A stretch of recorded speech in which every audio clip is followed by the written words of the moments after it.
la position relative entre deux droites. Ça semble un peu abstrait, un titre comme ça, mais on va voir que c'est concret. En fait, c'est qu'est-ce qu'on remarque par rapport à deux droites si elles sont, si elles se coupent, si elles se coupent à 90 degrés, si elles ne se coupent pas du tout, donc quand elles sont parallèles, ou d'autres options. Donc, on va tout voir les possibilités puis les impacts aussi sur les équations. Donc, dans un plan cartésien, il y a deux droites qui peuvent être parallèles et disjointes, comme ça. Donc, disjointes, ça veut dire qu'elles ne se touchent pas, évidemment. Elles sont séparées et parallèles, parce qu'on pourrait avoir deux droites parallèles qui seraient une par-dessus l'autre. On va le voir aussi. Donc, si elles sont parallèles mais séparées, ça, c'est une des situations. Elles peuvent être parallèles et confondues. Donc, une par-dessus l'autre. On va voir aussi les impacts sur les équations. Elles peuvent aussi être séquentes, tout simplement. Donc, tout simplement, se couper sans être parallèles ou avoir une particularité profonde là, entre les deux. Et finalement, elles peuvent être séquentes, mais se couper à 90 degrés. Ça, c'est possiblement la portion qui va être la plus importante dans cette section-là. C'est possiblement le cœur là, de ce petit thème-là. Bon, on va tous les étudier. Donc, si les droites sont parallèles, ça signifie qu'elles vont avoir la même pente. La preuve, voici deux droites parallèles avec des points qu'on a choisis dessus. Si on choisit deux points pour la droite D1, ils sont déjà choisis. On choisit le X1 ici et le X2 et le Y2, le deuxième point. Donc, le point le plus bas, c'est le X1, Y1. Le deuxième point plus haut, X2, Y2. On calcule dans notre formule pour trouver la pente et on s'aperçoit que, on va passer ça rapidement parce que ça, c'est des choses qu'on a fait précédemment. La pente va être de 1/2. Donc, D1, sa pente, c'est 1/2. Maintenant, si on s'en va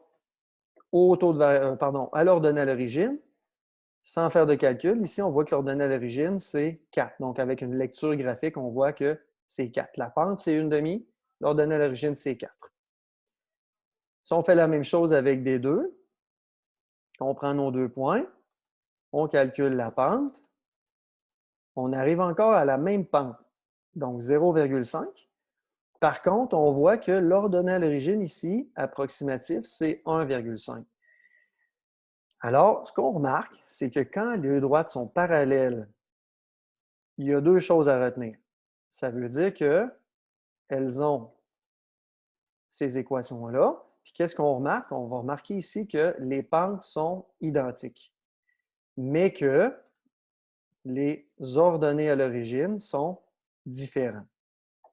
Donc, c'est ça la particularité des droites qui sont parallèles, mais disjointes. Donc, très important, même pente, mais ordonnées à l'origine différentes. Quand elles sont perpendiculaires maintenant, quand les droites sont perpendiculaires, elles ont des pentes opposées et inverses. Encore une fois, ça en classe, c'est des choses qui se démontrent facilement. Donc, voici deux droites qui sont perpendiculaires. Donc, si les pentes sont opposées et inverses, ça va nous aider à voir qu'elles sont à 90 degrés. Puis en plus, on peut aussi dire que le produit de leur pente est de -1. Donc, quand on multiplie les deux A de chacune des droites, si ça donne -1, ça signifie que les droites ils se coupent à 90 degrés. On va le calculer. La pente de la droite D1, ici, on a -1/3. La pente de la droite D2, en la calculant rapidement, c'est 3. Donc ici, on a une pente qui est 3.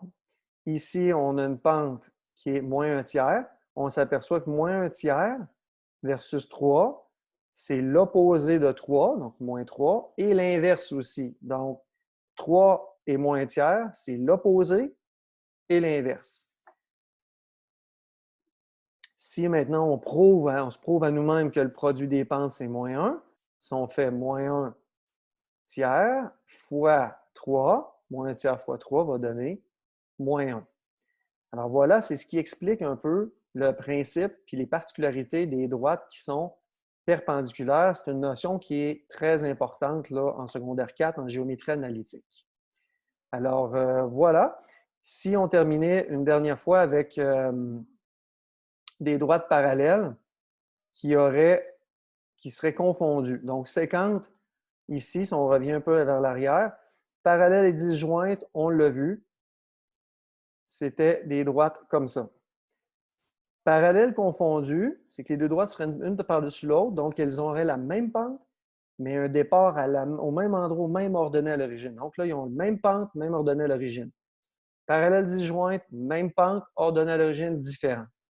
Séquentes, absolument rien à dire là-dessus. Il n'y a pas de caractéristiques communes, sauf si elles sont perpendiculaires. Perpendiculaires, ordonnées à l'origine, différent, évidemment. Mais la particularité, c'est que la pente de ma première droite versus ma pente de ma deuxième droite va être l'opposé et l'inverse. Ou, si on multiplie tout simplement les pentes ensemble, ça va donner -1. Alors, c'est ce qui termine la partie sur la géométrie analytique.